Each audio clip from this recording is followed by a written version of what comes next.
Buen día, por ahí un like, suscríbanse en la campanita. Pues vamos a ver, ahí lo dice, participación de la 15ª Cumbre de Alianza del Pacífico. Vamos a escuchar a López Obrador para ver que su participación en la Cumbre del Pacífico. Creo que en la mañanera dijo que Chile, ¿no? Me parece. Bueno.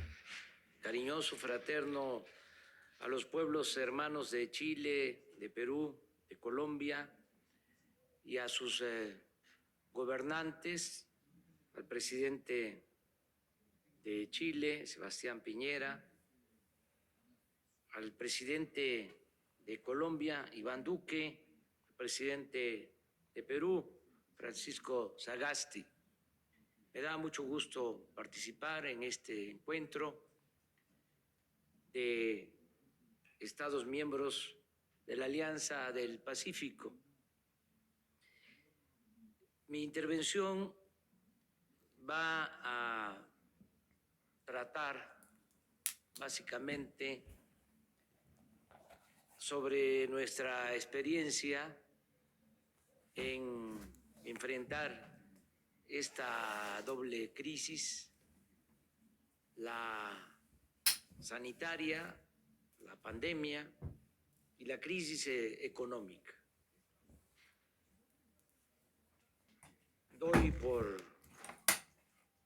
entendido y aceptamos la necesidad de fortalecer nuestras relaciones en todos los órdenes, en lo económico, en lo social, en lo cultural, en lo comercial.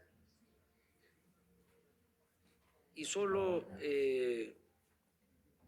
puntualizar que debemos todos, cada quien, de acuerdo a su realidad, a su circunstancia, entender de que ir a una nueva normalidad después de la pandemia implica también aceptar de que hay una nueva realidad en el mundo y en nuestros países. Ya no se puede continuar con las mismas estrategias. Tenemos que reinventarnos en todos los órdenes. Ya no se puede seguir sosteniendo la misma política económica. No se puede poner vino nuevo en botellas viejas. Más cuando las políticas que se han aplicado en el pasado no han dado resultados. Esto no es un asunto ideológico, es de juicio práctico. A nosotros nos deja lecciones muy importantes la pandemia, así como nos deja sufrimiento y tristeza por la pérdida de vidas humanas, también nos enseña de que no se debe de abandonar el sistema público de salud, que fue un error grave apostar a la privatización de la salud,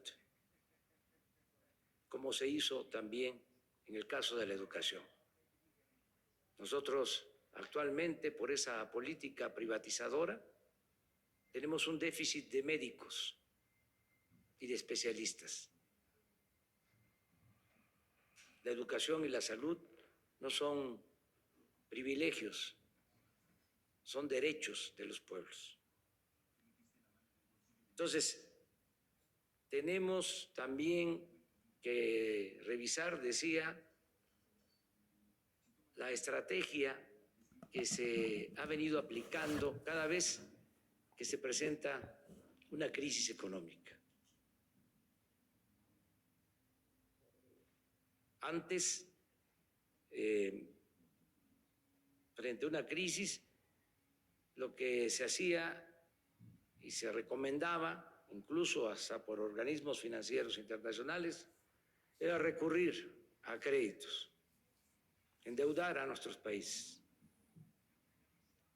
y utilizar ese endeudamiento para rescatar a las grandes corporaciones, tanto empresariales como financieras. Ahora, con la crisis que precipitó la pandemia, nosotros optamos por rescatar primero al pueblo, a la gente más necesitada, empezar a apoyar, a reactivar la economía de abajo hacia arriba, desde la base de la pirámide hacia arriba. Se intensificó el apoyo No, pero no se ve. a programas ¿Se va a bañar? sociales, programas del bienestar. Se adelantó la entrega de recursos para la pensión a los adultos mayores, No, no se escucha. para que no salieran los adultos mayores de sus domicilios y se cuidaran. Se adelantó también el pago a niñas, niños con discapacidad. Se adelantó el pago para 11 millones de estudiantes que reciben becas.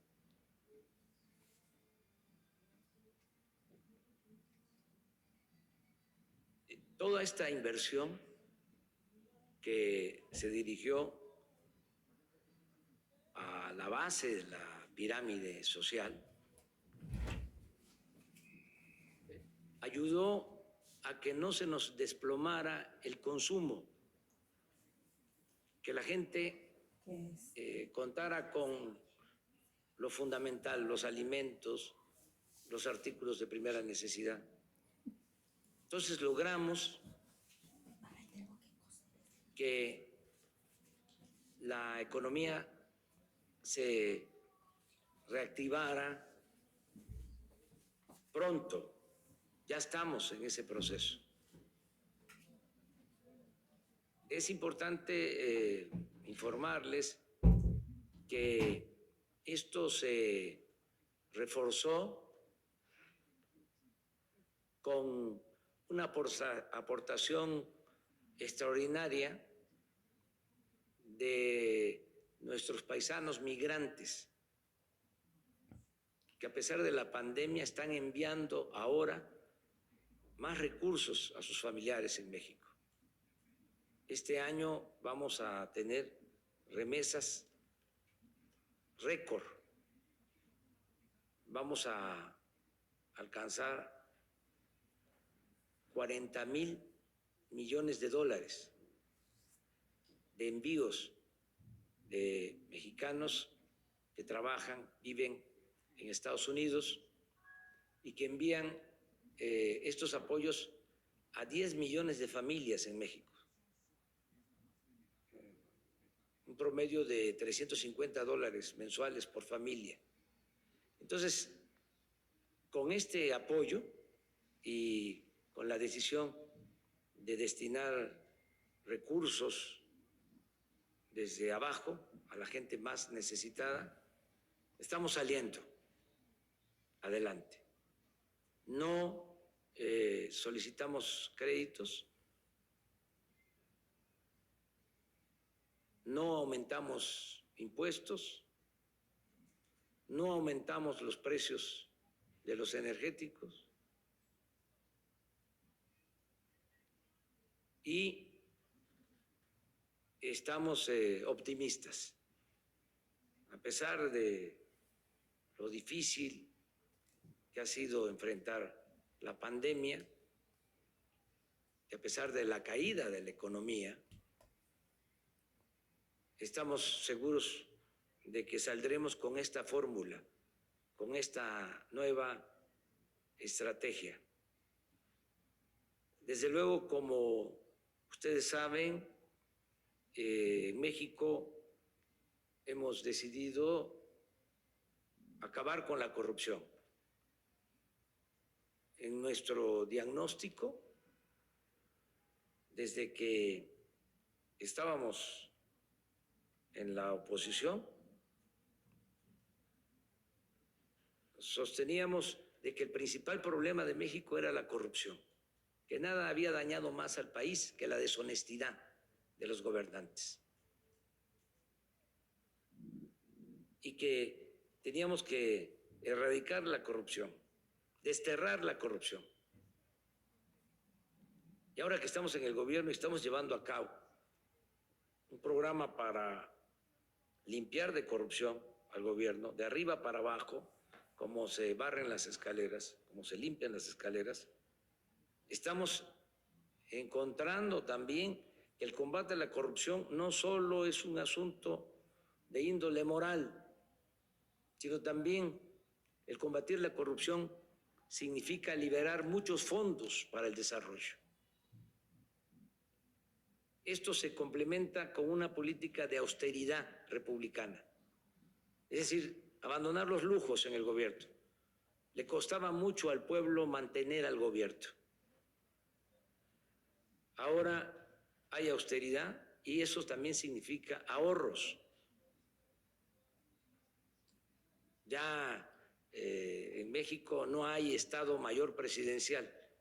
¿Saben cuántos elementos del ejército cuidaban al presidente? ¿O cuántos elementos constituían el Estado Mayor Presidencial? 8,000 elementos para cuidar al presidente. Se compró un avión para el presidente que lo queremos vender y no podemos porque está valuado en $120 millones. Y como es muy lujoso, extravagante, no hay quien quiera comprarlo. Pero imagínense el tamaño de esos excesos, la dimensión de esos excesos. Entonces todo eso se termina y con el combate a la corrupción y con un gobierno austero estamos liberando fondos para el desarrollo. Y repito, no hay necesidad de endeudar, ni de aumentar impuestos, ni de cobrar más por las gasolinas, por el diésel, por la energía eléctrica. Y sí, termino comentando, subrayando, de que es muy importante repensar acerca de lo ineficiente que ha sido el modelo económico neoliberal. Desde luego, bueno para las minorías, muy malo para los pueblos. El gobierno tiene que representar a todos y tiene que haber una división clara entre el poder económico y el poder político. Cuando el gobierno está al servicio de una minoría, no se puede avanzar. Entonces, yo celebro este encuentro con ustedes. La verdad, al presidente Piñera, que es ahora el responsable, el coordinador de este encuentro y de la alianza que está por concluir su mandato, y le deseo lo mejor al presidente Duque, que va a tomar la estafeta. A mí me gustaría pues tener esta reunión de manera presencial, pero ya sabemos que no es posible por cuestiones sanitarias, por la sana distancia que se tiene que mantener, pero ya va a pasar esto. Y nos vamos a encontrar en lo personal. Un saludo también al presidente del Perú. Nos da mucho gusto que se haya decidido elegirlo como presidente del Perú, el presidente Sagasti, que a pesar de la situación interna, él representa la conciliación y deseamos que salga adelante por el bien de su pueblo.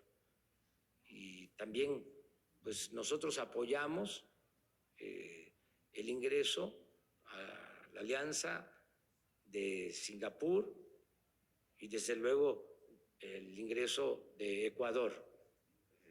Votamos por eso y ojalá se pueda lograr lo más pronto posible. Ya nada más termino diciendo que vamos a firmar las declaraciones, en particular lo que tiene que ver con la firma de la Declaración de Santiago, Santiago de Chile. Que viva Chile y que viva Colombia y que viva Perú y que viva nuestra América. Un saludo. Pues ahí está. Gracias, nos vemos.